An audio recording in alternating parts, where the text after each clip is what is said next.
Hello everyone. I've finished another 6 figures in this unit, so the unit's complete now. It's more Islamic Camelry. So the figures I've just recently finished are the 6 at the front.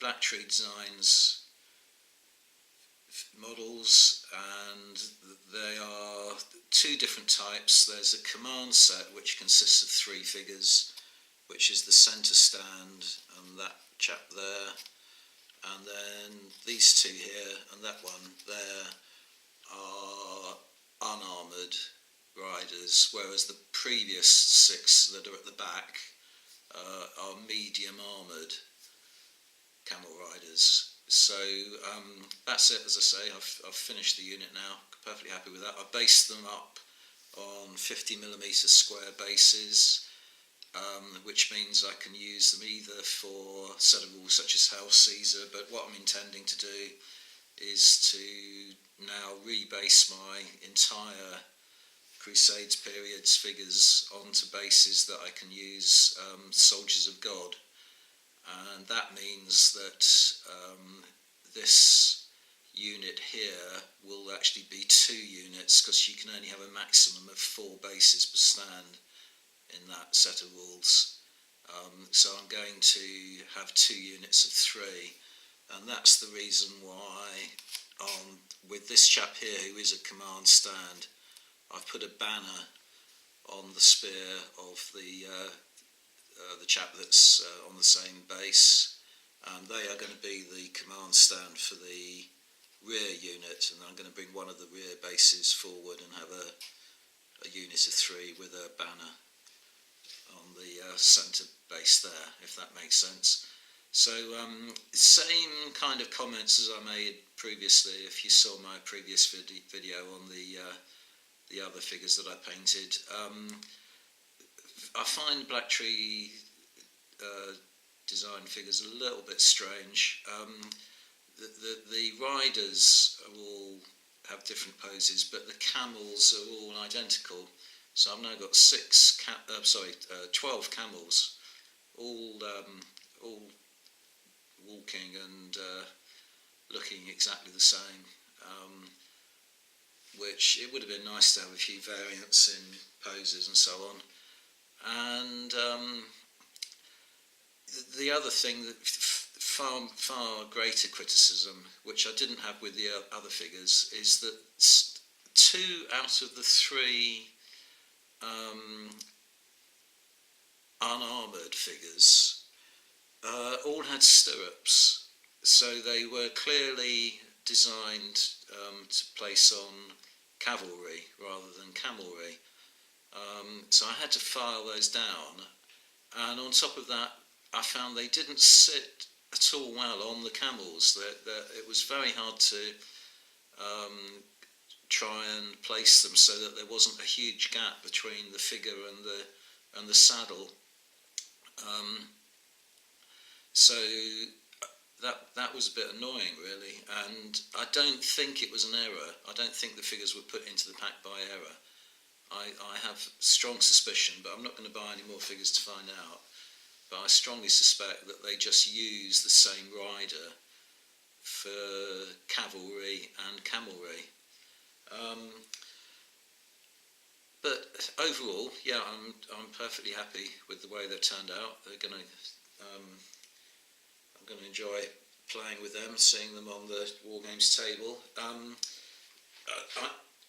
Towards the end, excuse me, as I was getting near to finishing painting them, I noticed in this recent edition of War Games Illustrated, just about to get them in, that this group of 6 figures here, which are the same figures from Black Tree Design on camels, won 2nd prize. This unit won 2nd prize in a painting competition at Historicon in 2017, and well deserved. Yeah, you can see they're really nicely painted up as Berber camels, Berber camelry. So there's a little bit more uniformity, not much, and also he's also managed to get hold of 6 identical shields. So again, he's kind of produced a greater kind of uniformity in his unit than I've got in mine. But it did strike me at the time that if you're going to enter a painting competition, these figures do paint up well, yeah. But given my criticism of the poses of the camels and the stirruped riders, in fact, you can actually see on that one there. You can actually see a gap between the rider and the camel, the sort of white background. So it makes me wonder how judges decide on who's a suitable winner in a painting competition like that, when the figures themselves sort of don't look good. They must be judging it solely on the skill of the paint work and the paint job. But I had always assumed in the past that they looked at things like how the model had been assembled and things like that. And another thing that does strike me is that this person, his name is Kyle Gibson, has given as I said in the previous video, the figures don't come with spears, and he's given them very short spears. Now, they're clearly not meant to be javelins because they've got quite broad heads. On a camel, that spear wouldn't even reach the ground. The tip of the spear wouldn't even reach the ground. So how they hoped to spear the enemy, I don't know. That's the reason I gave mine such long spears, really, to make it look as though they were a threat to the enemy. But I'm not saying he's done a bad job at all. He's done a really nice job, but these are just my feelings about these figures. This is a close-up of the banner that is used. That looks as though that's all hand-painted and really nicely done. I'll go back to mine, I used little Big Man Studio banners, and I'll turn one of these figures around in a moment and show you it in a bit closer detail. But the way I do it, let's bring it forward now.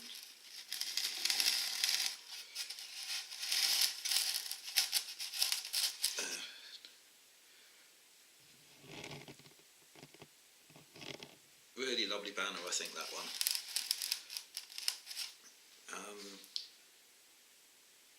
But the way I do my banners is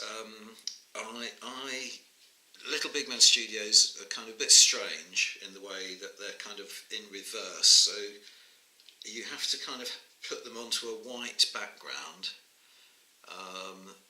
and then cut them out and shape them. And I found a really useful tip, if you don't know this, is this is the rest of the sheet that I've got on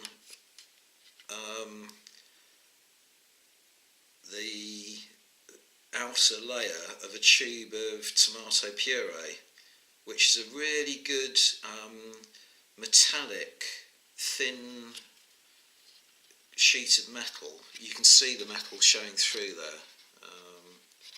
It's that kind of, so you have to paint it white and then roll it. You can get all the creases out of it by rolling it under a rolling pin.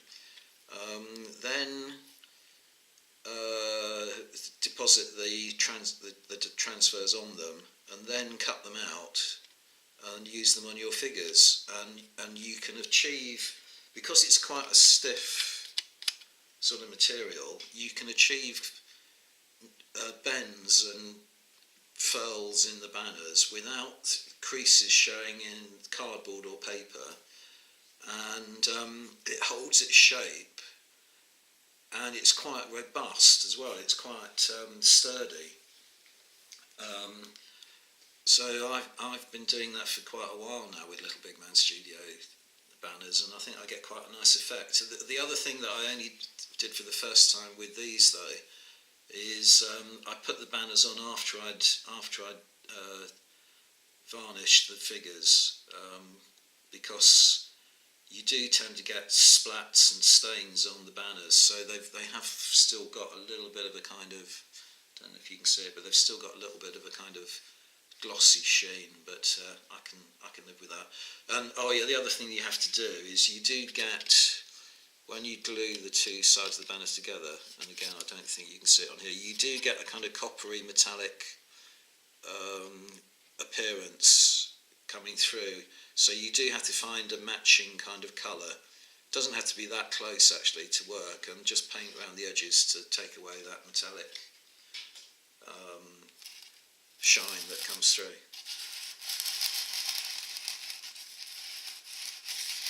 So